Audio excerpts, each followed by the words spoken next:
I just want to talk about something that happened last night real quick before I get started. Um, I took an uncommon role, and I led out of the gate, went straight for the Ninja Turtles thing, and you shut me down real hard. Did not even validate it, and I was like, okay, Wait, what? yeah. You were like, is this a cartoon? And I felt so like unsomehow. I was like, is this real? Like I'm sorry. I'll let it slide. Is this the end of the Restoration Soul Care podcast Yeah, as we know it? but there really was a cartoon. There was that started, I think, in uh maybe 88 or 89. So the comic came out in 84. That's when it was originally published. And it blew up pretty quick. So I think in 88 or 89, the original cartoon came out, produced by Fred Wolf, That's that aired on Saturday mornings. And then that got picked up. But then a movie hit in 1990. And then real quick, like it got greenlit for a sequel, and then number yeah. two. The live action. There's two. There were three. There's it was called Ninja Turtles 3. And I'm spacing on the title of it right now, but it was loosely based off of Turtles in Time. They travel back in time to feudal Japan, I do remember that one. and they got the puppetry all wrong. Their heads were like, I was gonna say I think the budget was decreased. it was peak money grab from like toy companies. Like that's all. Mattel. Yeah. Yeah, it was actually Playmates, but who's keeping track? Playmates actually holds onto that property. I think in some way, like they're They connected. own Mattel. No. Playmates owns the Ninja Turtle toy IP, but What? I think Nickelodeon owns the IP. They sold it to Nickelodeon a few years ago, which is why we got a new movie a couple years ago. But I thought Playmates some of my toys were made by Mattel. never. Okay. Ninja Turtles has never been made by anybody other than Playmates, who actually also owns My Little Pony and a couple of other things. You know, things a 39-year-old adult should concern himself with. The quality of his Ninja Turtle toys. I have the ones That that don't look have a really voice. lifelike, like the veins and Those are the holes. best. Those are the They're kind of like rubbery. Oh yeah, you could pull those apart because their joints Oh, are I know. rubbery. The little plastic knob. Uh, Full confession. My brother and I used them as targets for our BB guns.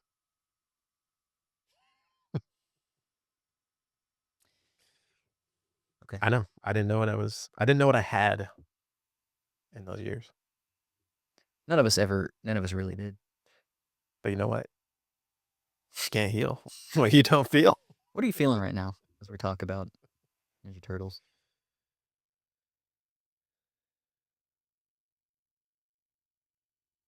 Mm. I can tell you, I've carried a lot of shame around this for a very long time. I mean, even I remember in kindergarten being shamed by another Kindergartner? kindergartner. That's a weird word. Yeah, and he was like, "Oh, you're still playing with toys and Ninja Turtles?" You know, I was like, "Really? Like we're 4, maybe 5? Like this, like we're playing with toys, bro. This is happening. Not an adult." Yeah. Now you can make the argument I am an adult and I still play with them. There's that. But I remember this being like a theme. Like I've always like loved the IP, the property Ninja Turtle. Like it's always been a thing throughout my life. Like I've had seasons where I've collected stuff and where I didn't collect stuff. And I remember as a pastor, even like I didn't say that a lot out loud to people, especially like my colleagues Until in I the outed pastoral you. world. Well, no. This is way before you outed me again. But I remember carrying a lot of shame around that. It's like, oh well, really, bro. Like you're an adult, you're a pastor. Like you can't be doing that. And I remember part of me was like, yeah, you're probably right. But like that was also like taking on more of that shame rather than just being like, who cares? Like this brings me some amount of joy, and I don't have to impress you whether we're pastors or not. That's right. And in fact, I like boots on the ground, like doing ministry with real people outside of like the pastoral team. I got way more. I don't want to say like I connected more with people like on a like we're just normal dudes level, but I think it's like it humanized me, and like I always loved that. Yeah. So anyway, all that to say, today we're talking about emotions, and what we say is you can't heal what you won't feel, and so the goal with our emotional world is to feel your feelings. Emotions are not problems to be dealt with. They're actually a gift and an opportunity to connect with our relational design and specifically our needs. Yeah. So that's what we're going to get in today, and I hope this is helpful. And that was the longest cold open we've ever done, and many of you probably thought it wasn't going anywhere, but it did. Can't you connect it? I can connect everything. I have 4 feelings and they're red, orange, just kidding. I have one feeling, it's brown and a rat. There was supposed to be a 5th turtle, right? There have been 2 variations of a 5th turtle. In the canon. I don't know if you wanna call it canon. There was a live action series that was picked up. It came on around the same time Power Rangers did called The Next Mutation. It was a live action series. I think they actually did a crossover with Power Rangers. There You was were a telling 5th me about turtle. this. Huh? What color? She was, like, light blue. Her name was Venus, Venus de Milo, because of course she was named No, after I'm the not seeing this. Yeah. artist. But then later in the comics in the last few years, they introduced another 5th character turtle who had a yellow bandana. Her name was That's Jenica. the one I was familiar with. Yeah. I didn't like either of them. Same origin story? That's a great question. I honestly don't remember. I read those issues, so if I thought for a little bit, I could probably figure it out. Yeah. Okay. So the big idea for today is that, you can't heal what you won't feel, and we're gonna get into feelings a little bit, and more specifically, like, sort of like a higher view of that, and then we'll get in the weeds later as we go on.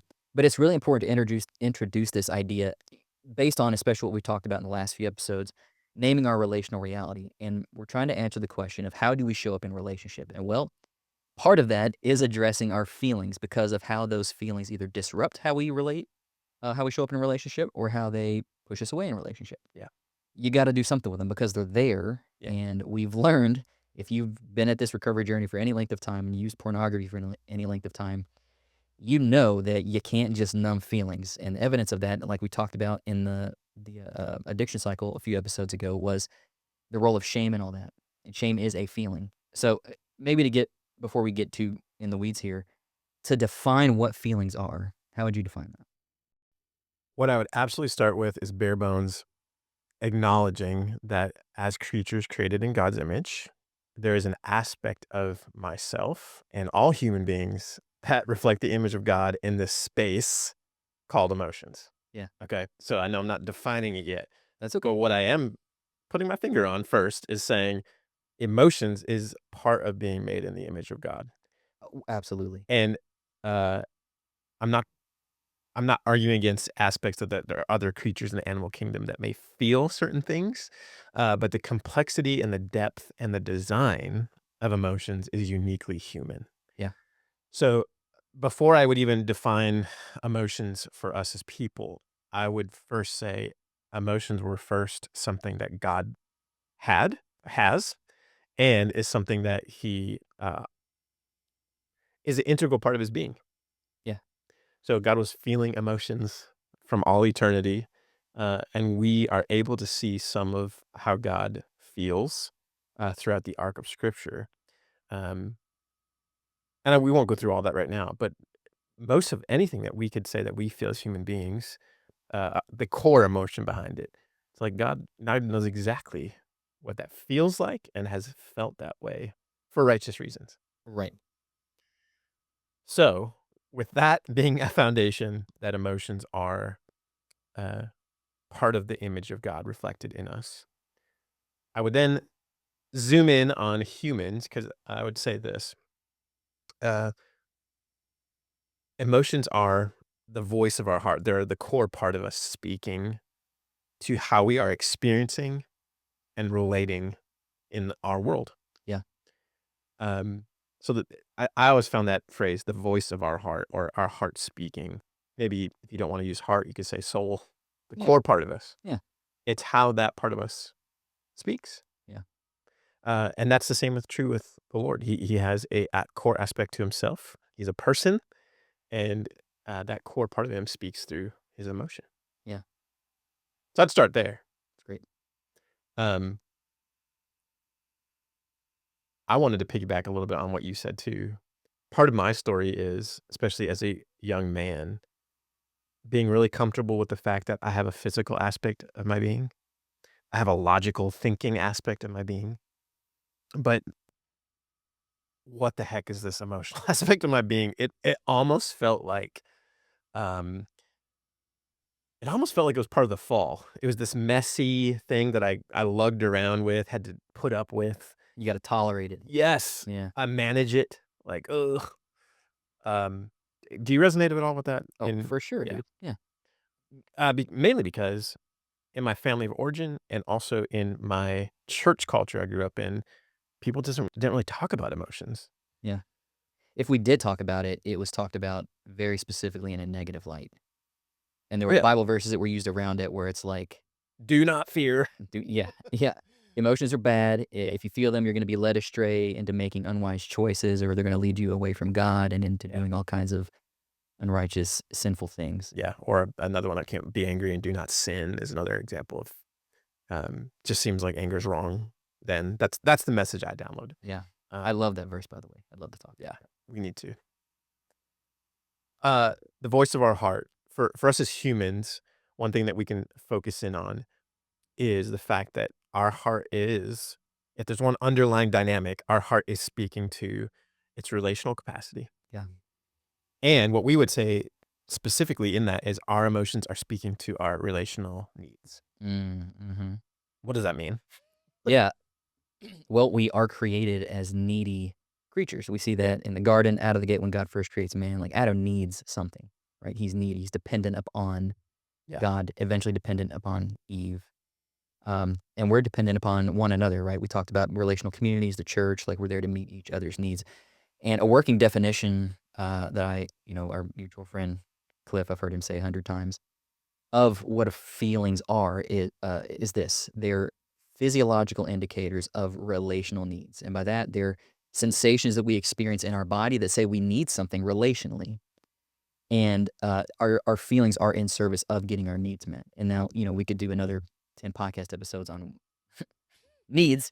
But briefly to maybe even just throw these out there, like we say we have 5 core relational needs that we are getting met in relationship, whether we're aware of it or not, whether we're doing it good and healthily and appropriate or not, we're getting these needs met, and they are safety, significance, competency, affirmation, and control.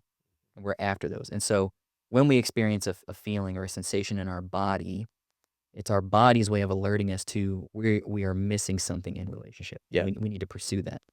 I thought it was a helpful phrase. Dr. John Townsend, Mhm. um, also a very helpful voice in this conversation. He used the phrase relational nutrients almost as a Okay. proactive way that a relationship is cultivated and speaking to our relational needs, right? So if these factors are not happening in relationship, uh, at the very best, it's a very malnourished relationship.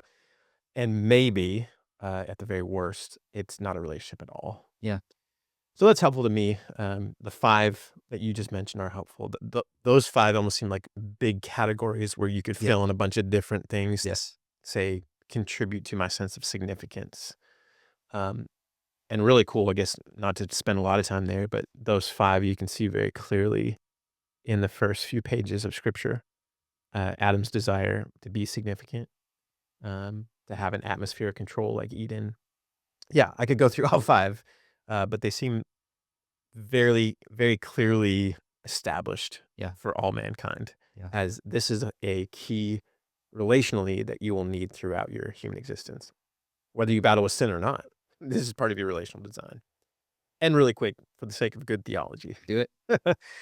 this is, I think, what separates us from the Lord is we are dependent creatures. God is not. Right. So his emotions aren't speaking to or revealing his needs necessarily as much as they're speaking to his heart and his relational design. Yeah. Whereas we have unique needs that need to be met by a person outside of ourselves, Yeah. I should say. Whereas God, being uniquely God, existing as a Trinity, has those needs met within himself. So Yep. just throwing that out there to That's say, like, beautiful. yeah.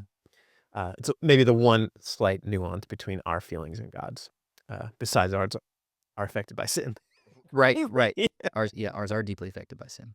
Um, I wanted to ask a little bit more about the whole word physiological. Yeah.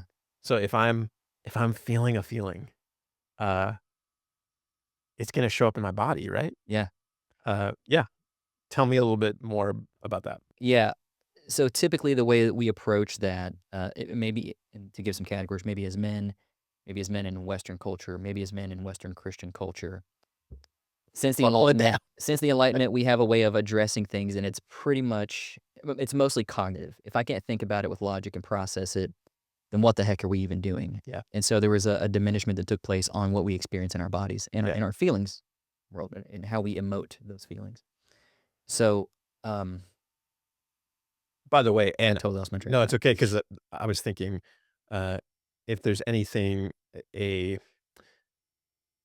bad theology that we've carried to the present too in Christianity in pockets is this diminishment of the physical. Yeah. Like our bodies are just purely wasteful, they're sinful, because they decay and they die, and there's really no point in putting value or attention onto it. It's almost like they're standing in the way between us and the Lord. Yeah, Like, yeah, really, we got to that's a deal with we great got to way. deal with this really for Mhm, 80, 90 years, yeah. really? Okay. So anything that my body produces, even like my physical desires, it's like manage them, put up with them, keep them in line, but there's certainly not significance or value to it, Yeah.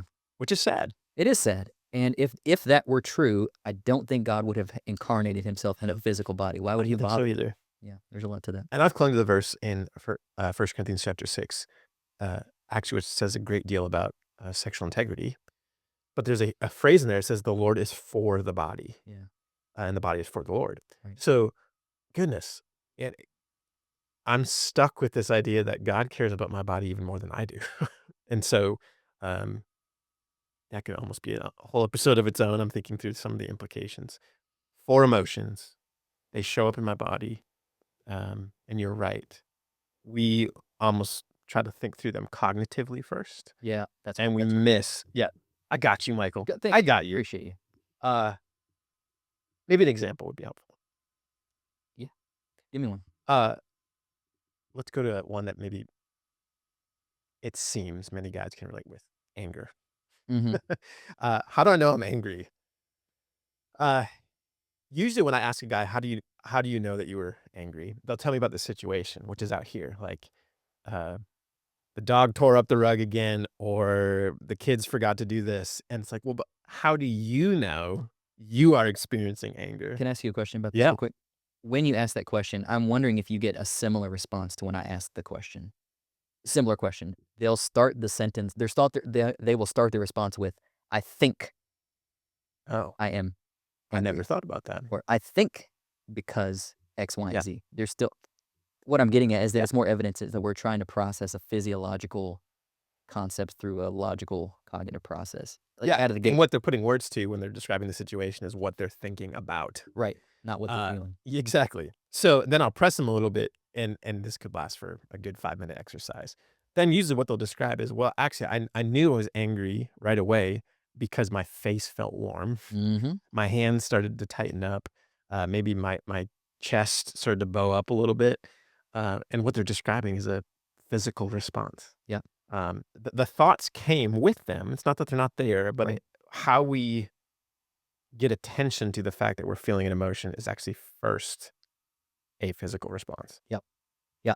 And, uh, that's a better way to ask those questions. Normally, when I ask guys like that, I just come out of the gate, "Where do you feel that in your body?" And and the majority of the time, they're like, "What? Wait, what are you scared? What do you mean? Yeah, what are you asking? What a question." What kind of Uh, counseling is this? yeah. Yeah, bad. Bad no, I'm just kidding. No. Um, but, uh, then I have to backtrack and say, "Okay, well, if I give that definition, their feelings are physiological indicators. They're bodily sensations of relational needs." So if you're experiencing anger, where is that in the body? And if I push a little harder, I I hate making up statistics, but I'm going to. 99% of guys I ask that to will immediately say, "Oh, yeah, it's right here. It's in my chest, it's in my neck." Maybe say my face gets hot, my hands get tense and hot. Like, that's it. Yep. So I'm not saying that that's everybody's bodily experience of anger, but it's a pretty common one. Yeah. So if you're saying, "How do I know when I'm angry?" Well, pay attention. When do you notice your chest get like kind of tense and your face gets sort of hot? Like there's this energy that anger produces in our bodies that's saying, "Man, something is not right." Yeah. I think it goes back to the root part of that word is motion, Mhm. is because our emotions evoke a certain energy, like you said, it usually translates in some kind of motion in our Right. body. Yes. And so, and actually, that also leads to a key way of regulating emotions, which we won't go to yet. Um, but it will involve action. Yeah. Involves action. Um, Rich, Rich, a guy that we've both gained a lot of experience and stuff from.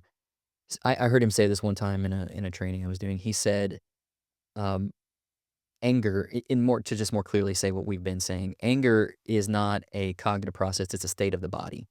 And so the way through it is not to unthink anger because you cannot unthink something that's not primarily a thought. Yeah. You have to teach your body what to do when it experiences anger. Yeah. Same thing with Mm. loneliness. When you experience a loneliness in your body, you have to teach your body what to do when it experiences loneliness. Yeah. It involves getting your cognitive processes involved, but primarily, if we're talking about in terms of order, Yeah. it's not primarily a cognitive, like it's not where it or originates. No, right. And one other obvious one for me is fear. Yeah. Like the physical sensation I have, even in low amounts of fear, with being tense or um, having my heart elevate because of various reasons. Like it's like, oh, I know, uh, I'm feeling fear. Um, what would you say for the average person? Okay, to get in touch with my emotional state and just to believe it's God's design, there's value to it, and that it's speaking to a relational dynamic and specifically a relational need.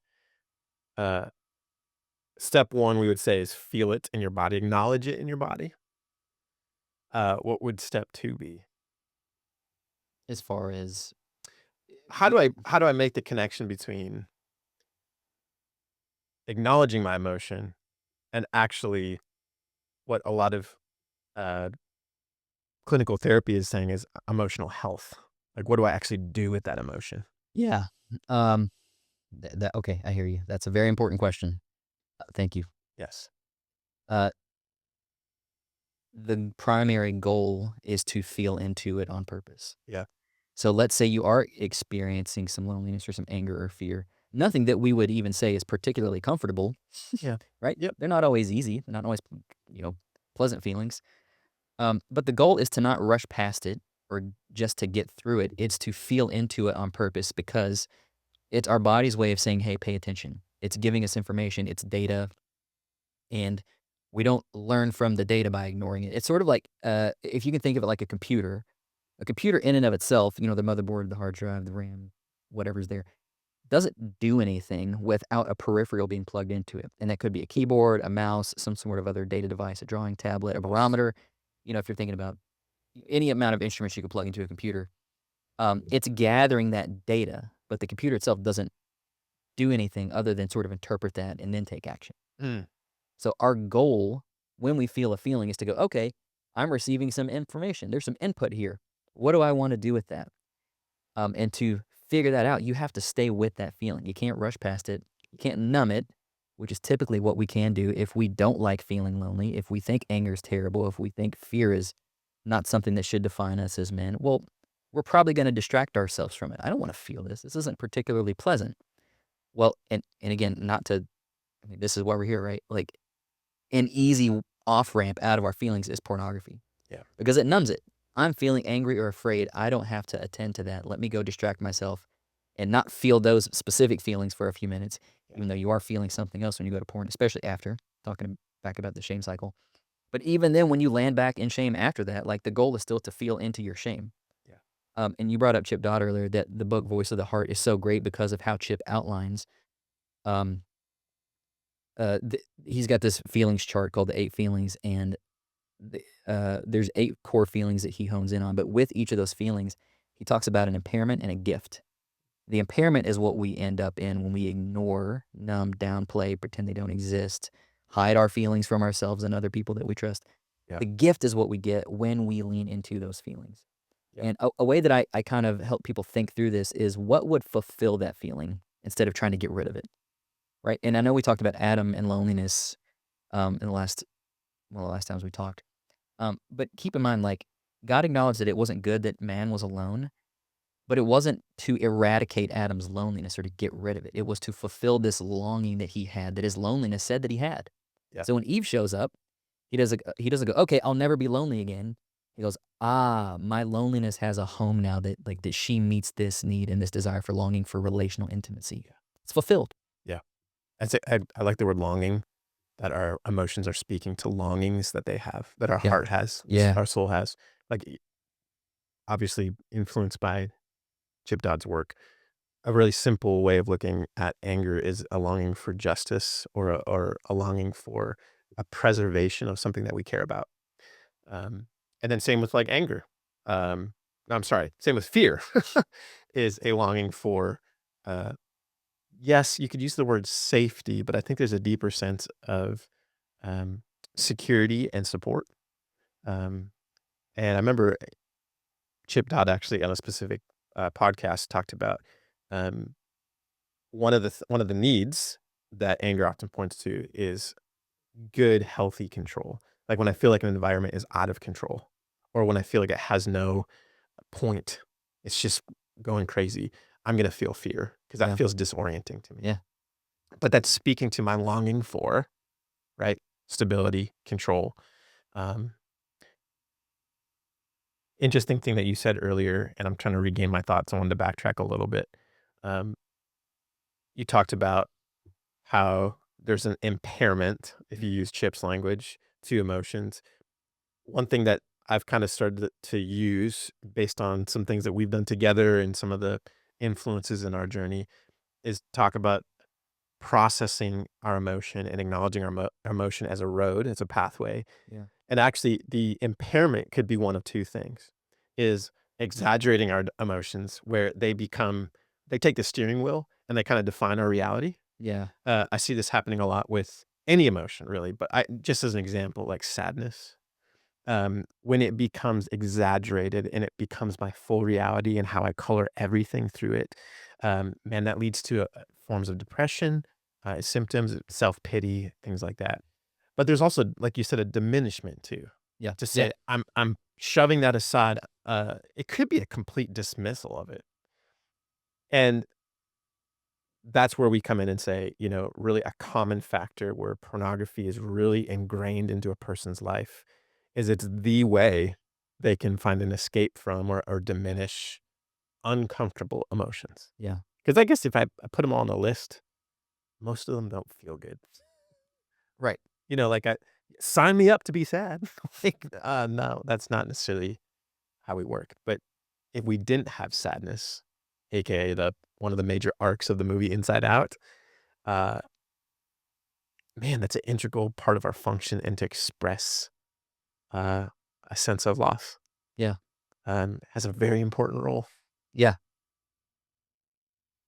Can you speak a little bit more to the gift you mentioned? We talked about like, impairment, exaggerating or diminishing our emotions. What do you mean, or what do you think Chip's referring to when he's talking about the gift of our emotions?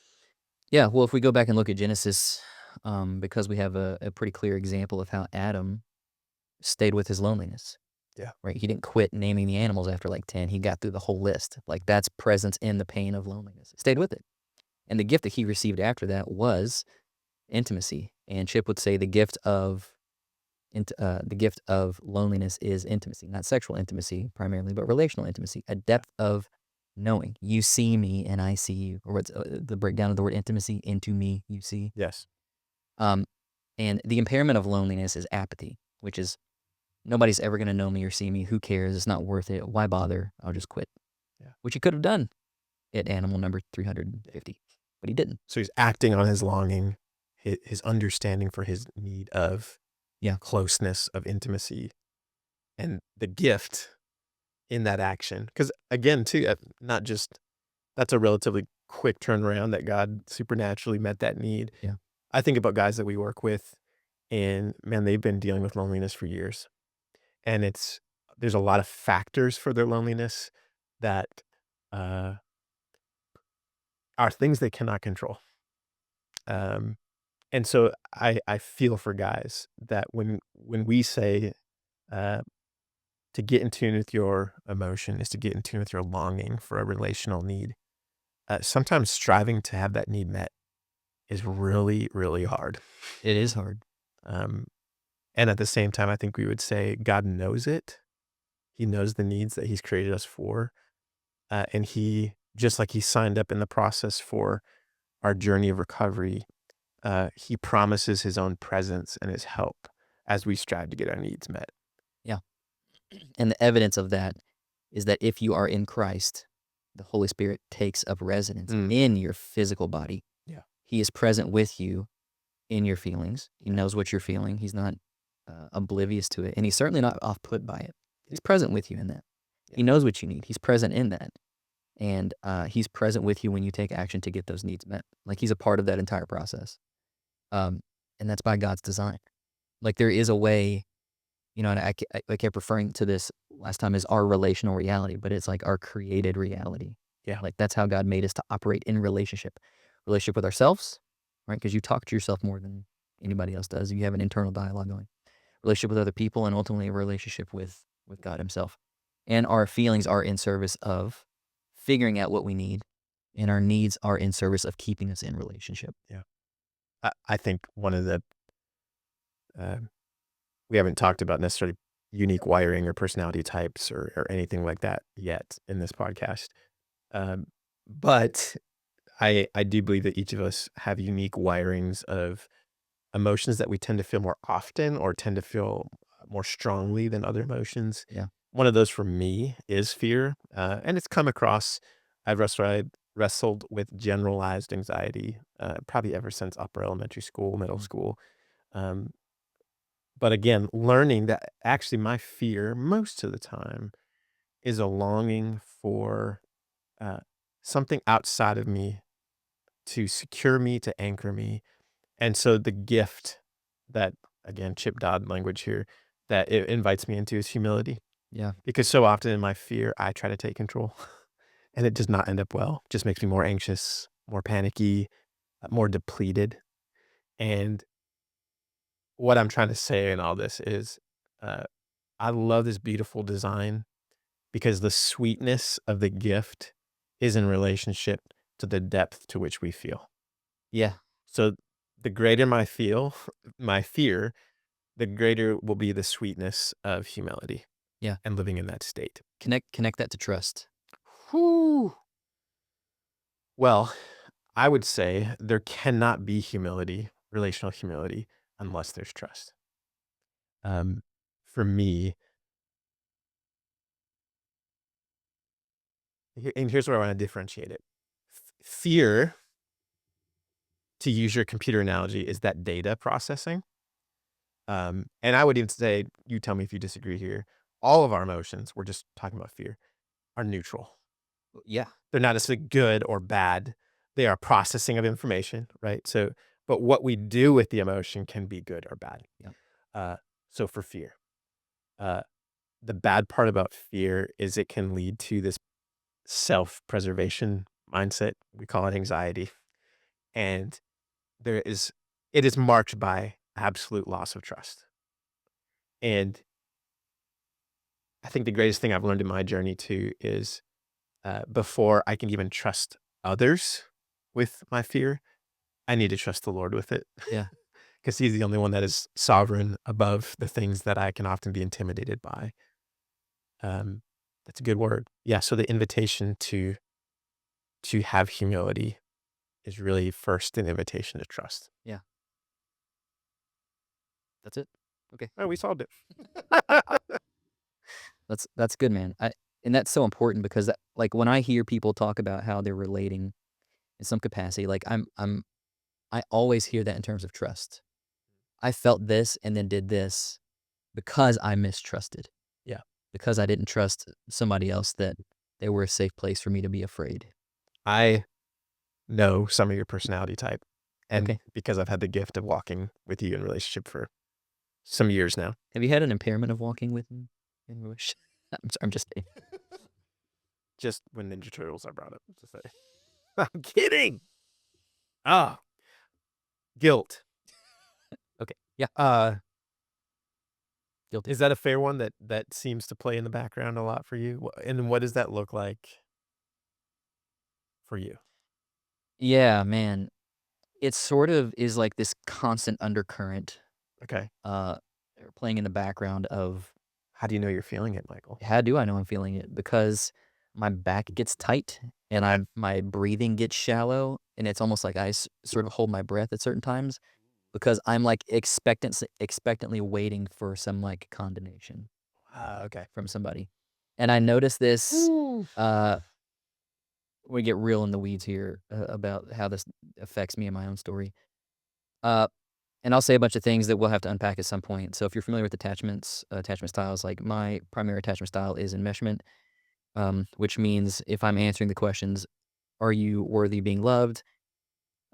No, but are other people capable of loving you? Yes. So I have a tendency to enmesh in relationship with people. That was my relationship with my primary caregiver growing up. And so how that guilt shows up is that there are some external expectations put on me, Yep. spoken or unspoken, that I am reacting to internally. And then the guilt comes up. And here's a practical example of that. When I finish work at the end of at the end of a day and I'm on my way home, through the day I'm already feeling like, especially now during summer, my wife is home trying to work from home and with 3 kids, 2 of which 5 and 2. Mhm. And if you have younger kids, it's a lot of chaos. Good chaos, but it's chaos. And I'm already feeling the guilt that she is at home trying to work and all of the things with the kids running around. Yeah. And she didn't put that on me. To be clear, she's never said, "Hey, you're terrible for going and working outside the house. How You're dare you?" carrying that into the yeah, Right. without any kind of That's right. That's yeah. all me. That didn't come from her. And so when I leave, if I'm like, "Oh, I should stop by the store, Target, and see if they put out any new Ninja Turtle figures," can feel very selfish, even though it might take me an extra 10 minutes between here and home. My guilt will say, "Don't do that." What if she calls you and says, "Why aren't you home yet?" Or why did you stop to do that? That was a dumb thing to do." Yeah. My guilt will not just avoid doing that little excursion for me. It will say, "No, actually, you need to get home as quick as possible to relieve her so that you can stay in relationship with her." Yeah. Because the fear is the guilt that I carry is that I'm doing all of these things actively to her. Mm. One, my first thought is, man, that sounds really taxing Yeah, energy-wise, it like, to is. have that playing in the background. It is. We've talked about the aspect of false guilt, Yep. and I know we're getting specifics, but I think some guys can relate with this who maybe are similar in personality to you and to others. Uh, would you categorize that as false guilt? Yeah. Yeah. Yeah. Especially because none of that was communicated. And here's how I can prove that to myself. Yeah. I can call my wife when I leave the office and say, "Hey, how's it going?" And if she's like, "You gotta get home ASAP. I can't do it anymore. Like the kids are burning the house down. I need you." Got it. Okay. Pff, on my way. But then at that point, it's not guilt. It's like, "Hey, I need you." And then I can choose to respond to that and I go, "Oh, hey, my wife needs me. Of Yeah. course. I'll go home. Yeah. This other thing is not important. I'll do it another day." Or I can call her and say, "Hey, how's it going?" And she's like, "Yeah, I'm good." I'm like, "Hey, I was thinking about stopping at Target on the way home. Is taking an extra 10 minutes, like, is that cool?" I'm like, I'm not asking her for permission, but it's like, I'm considering her as part of my plan, and in doing that, I'm just saying, "Hey, how are things going? The girls doing okay? You doing okay? Like, what's the temperature?" And she can say, "Oh, we're great. Of course. Yeah, you've got space to do that. Go for it." And then in that, I'm proving to myself that I don't have to incur this false sense of guilt that doesn't actually exist, and I don't have to put that on myself. I just proved to myself that, like, "Oh, my wife loves me. She's not guilting me, Yeah. and I don't have to," like, I took action, um, to check that guilt and then get what Well, need met. okay. I feel like this is a counseling session. I'm not Okay, trying to do well, that. good, say more. Say you can point to a definitive action that you have done, whether intentionally or unintentionally, and it's not false guilt anymore. It's, I've done this, and now there's resulting guilt that I have. Is that harder for you? Harder to pinpoint or harder to deal with? Harder to deal with? Or pinpoint, I guess. No, I can pinpoint it. Okay. Yeah. Well, I would guess you'd be very in tune with it, but Very. uh, Yeah, and it can be pretty crushing. Um, let me think about that. well, why I wanted to ask was actually part B. My guess is it would feel even more taxing, even more heavy. I often hear of guilt from people, and the physical sensation they have is weight. They're carrying a weight. Um, what have you learned about what you're longing for, and what does that look like for you? I mean, you don't have to be super specific, but for other guys too, that goodness, it could be even the guilt involved with pornography. Um, what are we longing for? What I'm longing for in my guilt, very specifically, is for the space to show up in me, be me, Mhm. and then not be taxing or inconvenient for somebody Yeah. else. And what I mean by that is whatever hobbies that I have, whether they be Ninja Turtles or whatever else, to know that like there doesn't have to be shame over it, and that these two things can be true at the same time. I can deeply enjoy something that other people might find trivial, but they can also love me and not shame me about it at the same Yeah. time. Yeah. Oftentimes, that's hard to believe. Yeah. But if I can take the risk and trust others with that information, with that vulnerability, my wife in particular, then I give her the opportunity of going, of course, this doesn't bother me. I love that you enjoy something like that. Yeah. It's from your childhood. That like feels like a great way to engage that. And I go, oh, okay. I feel seen. I feel encouraged. I feel affirmed. And it's like I'm not, this is part of the attachment thing. I'm not blending or losing myself Hmm. in you to where I don't feel like that part of me is accessible anymore. Yeah. Does that make sense? Yeah. And what you're describing, I would say, is uh, to say really simply, forgiveness, right? To but actually what I'm hearing more from you, and this is an idea I've been meditating on, is the longing for freedom. That's the word I was about to say. I didn't Well, interrupt you. But yeah, free. no, no, no. Uh, actually, how it really impacted me was, even as a pastor, uh, working with believers who actually, um, they have the right to feel guilt. Actually, there's some definitive things they're feeling guilty about. But when I tried to help them navigate through that very heavy emotion, uh, I found it really helpful to use the analogies that Jesus used, and most often he spoke to uh, guilt or the need for forgiveness in terms of debt. So like there's this debt that we had, and it feels so crippling. Like it feels like these chains or like this thing I have to work my way back. And once it is met, there is this beautiful sense of freedom, Yeah. this release of the debt. And we obviously, that's points to so much of our guilt outside of Christ and the absolute freedom it gives. Or, man, the beautiful analogy is like Pilgrim's Progress. He has that huge burden. Yeah. And when he finally understands the cross, there's a scene of it rolling down the hill and it going into this huge, is it crevasse? Crevasse? Kvass. It's Kvass gone. road. It's Yeah. it's gone. It's So, gone. and then he has freedom. He doesn't have to manage it. Yeah, it's good. I didn't mean to spend so much time on guilt, but I thought it'd be helpful It's to okay. We're here. unpack some of those pieces of feeling it in our body, recognizing it's pointing to a relational need, a longing. I love that word. And then being courageous, being bold to take a step to have that need met. Wow. Yeah, this is the freedom that I love that we have being able to do this podcast how we've structured it. Yeah. And it's like, yeah, we've got like some like a loose outline of things we want to talk about because we believe they're important, but it's like we want to make this practical as possible, and we also want to be and lead out with vulnerability. So it's like this is great. We can talk about our guilt. We can talk about my guilt in specific ways. And now everybody who listens to this knows that for some reason I've got this deep Ninja Turtle obsession, and that's okay. But we Right? haven't even touched Pokemon yet. What would you say is greater? What an impossible question to ask. I don't know. It's like saying which is your favorite kids. I can answer that. He well, I'm kidding. haven't you had more timeline history with Ninja Turtles and Pokemon? Yeah, Okay. yeah. Well, hold on. Let's take me out of the hot seat for a second. Where are you at on either of those? Because we're I basically the same age. We grew up in the listen, same era. Ninja Turtles has a deep place in my story. Um, both the cartoon and the movie. I started with the cartoon, Yeah. born in '86. It was one of the things that my parents allowed me to watch.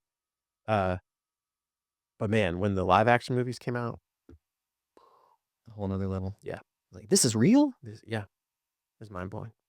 But we haven't talked about Spider-Man. That's actually that was another piece in my growing up I feel like I world. very recently shamed Spider-Man. Really? I mean, was it on one of these episodes? I was talking somewhere. I was talking about the hero martyr thing, Yep. and I made a comment about how Spider-Man goes back to his apartment to cry alone. I don't think that made the cut though. Maybe you felt guilty about it. Maybe I did, but I didn't know that you was a big Spider-Man guy, so Yeah, that's part of I don't childhood. I don't regret cutting You it out. know what I haven't done reflective work on is why I was drawn to Spider-Man Oh boy. versus, say, other superheroes that I was watching. Anyways, That's on the next episode. We'll dive into this is all culminating into the superhero universe of our relational I'm reality. not committing to that. I don't know what the next episode's gonna be about. We'll figure it out this week. Speaking of relationship, uh, this whole thing that we've been kinda talking about today with our emotions, it is impossible to navigate in that space apart from relationship, Yep. is what we're saying. Yep. Um, sure, you can acknowledge that you're feeling an emotion, um, but once you start getting in touch with your longings, your needs, once you're thinking about taking action, you need a relationship. Again, that's how God has wired us and why we keep coming back to it as our foundational environment. Um, and one thing that was really beautiful for me in my journey with the Lord is giving myself permission to bring the emotional aspect of myself to my walk with the Lord. Yeah. Um, I'll freely admit, I think for the longest time, I never thought I could express emotion or I'm getting angry or talk about emotion when I pray. Yep. Or and I think this was some of my overreaction to my upbringing in a charismatic church where Mhm. emotion was like a lot. And that was my own takeaway. But at the same time, uh, I leaned heavily on the cognitive aspect of my faith and did not feel like I could or it was good to be emotional in my walk with the Lord. Yeah. And man, I'm telling you guys, without going through a lot of firsthand experiences, it's so like God can't fully engage with me unless I bring that part of me. Right. And Yeah. so once I gave myself permission to do it, um, man, beautiful. Yeah, I actually the image that just popped up in my mind is one of the harder seasons of my life. When I didn't have words I could say, I would go on walks with the intention, Jesus, I just want to spend time with you. Mm. And usually I would talk, but I was just feeling so sad that day. I just cried. But it was such a sweet time with Jesus. Yeah. um, because I knew I was with him and he cared about my tears. Um, yeah. And it led me to a scripture. Oh goodness. Now the references. It's either 56 or 65, where this says the Lord keeps track of every tear. Like I'm in a bottle, Mm. in a jar. Every tear is significant to him. Yeah. So If Thank you for sharing that. yeah. That's that's, uh that's a reminder for me, that, yeah, God is he's not tolerating our feelings. He's deeply involved in them, and he deeply cares He cares about them, about him. and they're important to him. Um, and if you want evidence for this, this changed a lot for me when I did this.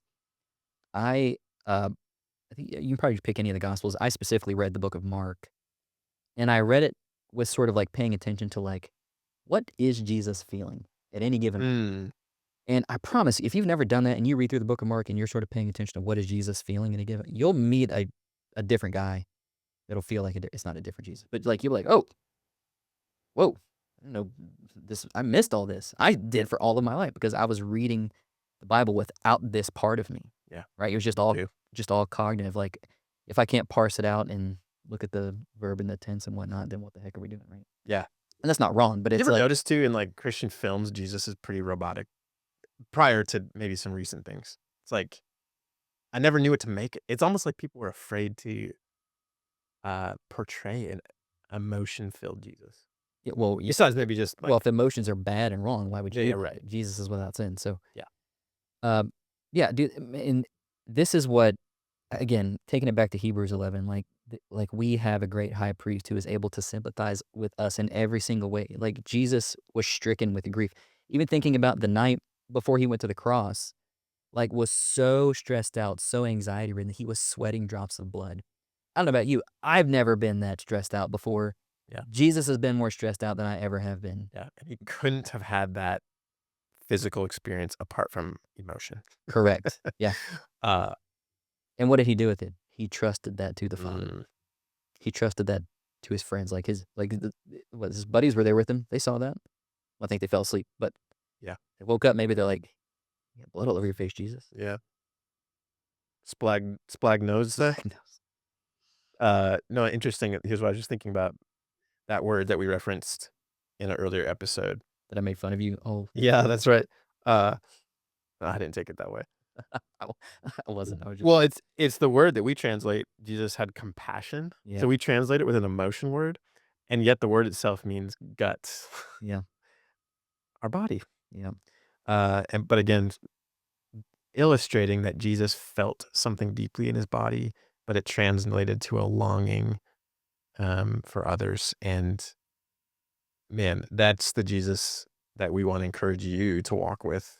A Jesus that's not only feeling what you are feeling or have felt, but also Jesus that wants to lead you to a greater place of, I always love the idea of shalom, right? Of flourishing and wholeness, yeah. um, back to where he created us. I know we're wrapping down on time. Any final thoughts that you had this episode? I'll quote my favorite reindeer again. Please. Feel what you feel, and your feelings are real.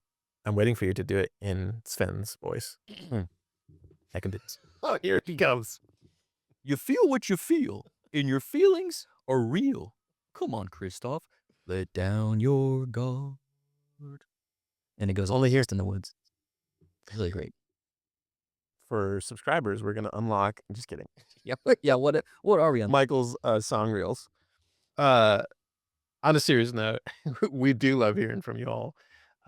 Some of y'all have reached out and just said how impactful some of our content has been. Yeah, We also really love when you ask hard questions or ask for something to hear more about.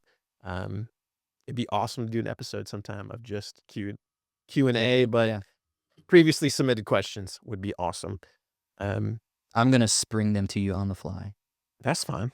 and then I'm okay with it. okay. We've done that in person, so. Yeah. Well, where people are asking questions on the fly. I trust you in that space, Michael. Thank you. I trust you as well. Hey, as we always say, every episode. Don't do this alone. Oh, okay, I was gonna. We're gonna time it. Yeah, I was gonna sit together. All right, let's do it. Don't Don't do this alone.